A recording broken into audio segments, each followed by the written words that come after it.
শুভ সকাল। যে যেখান থেকে দেখছো সবাইকে আন্তরিক শুভেচ্ছা জানাচ্ছি ইউএনসি ট্রাস্ট থেকে। দেখতে থাকো বীজগণিত ফর্মুলা প্রমাণগুলো। এই স্লাইডটিতে তোমরা দেখতে থাকো। আবার নিয়ে আসছি সূত্র 1 ও সূত্র 2। দেখো আমি আবারও সূত্র 1 এখানে সেট করেছি, এরপরে সূত্র সেট করেছি 2 নাম্বার। এখন দেখো কি করছি, এটাকে বিয়োগ করব, অর্থাৎ বিয়োগ করলে সাইন পাল্টে যায়। বীজগণিতের বেলায় বিয়োগ করলে কিন্তু সাইন পাল্টে যায়।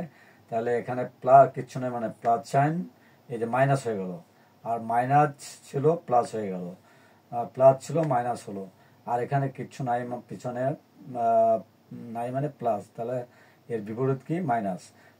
বিয়োগ করলে মাইনাস হয়ে যায়, তাহলে সেই অনুসারে দেখো এ স্কোয়ার স্কোয়ার কাটা গেল, আর এখানে 2ab 2ab, এখানেও প্লাস এখানেও প্লাস, 4ab চলে আসতেছে, 4ab সূত্র। তাহলে equal to a plus b whole square minus a minus b whole square. এটা কিন্তু একটা এক্সট্রা ফর্মুলা এই ক্ষেত্রে চলে আসছে।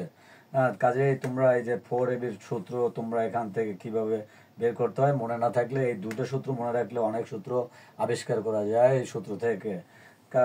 তারপর কি আসছে দেখতে থাকো। এরপর এই 4কে আমি ডিভাইডেড বাই অর্থাৎ ভাগ আকারে নিয়ে গেলাম।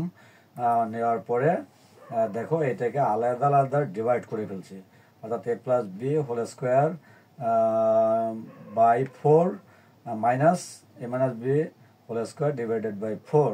এভাবেও কিন্তু অনেক সময় লেখা যায়।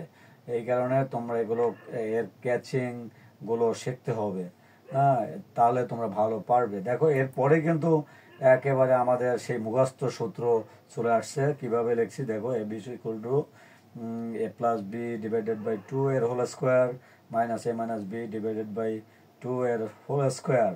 তাহলে অনুসিদ্ধান্ত সূত্র কিন্তু এ বির চলে আসছে 6 নাম্বার সূত্র। আমি যে কথা বলছিলাম যে আমি 6টা সূত্র একটি ক্লাসে দেখিয়ে গিয়েছি, সেই সূত্র 6টি কিন্তু প্রমাণ হয়ে গেল। আশা করি তোমরা আমার স্লাইডগুলো পরপর দেখবে, তাইলেই তোমরা হয়তো এলোমেলো থাকতে পারে, কিন্তু 6টা সূত্র তোমরা প্রমাণ অলরেডি পেয়ে গেলে।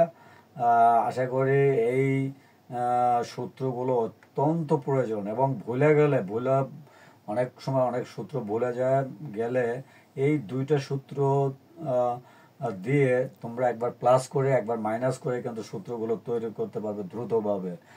এর জন্যই তোমাদের সামনে এগুলো তুলে ধরছি।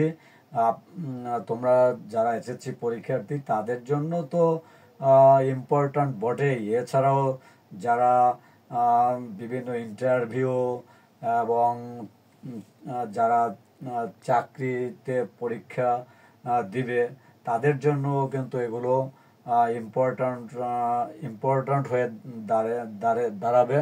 তার কারণ অনেক সময় অনেক টেকনিক্যাল অঙ্ক থাকে, সেই অঙ্কগুলোতে কিন্তু এই সূত্র ইউজ হতে পারে।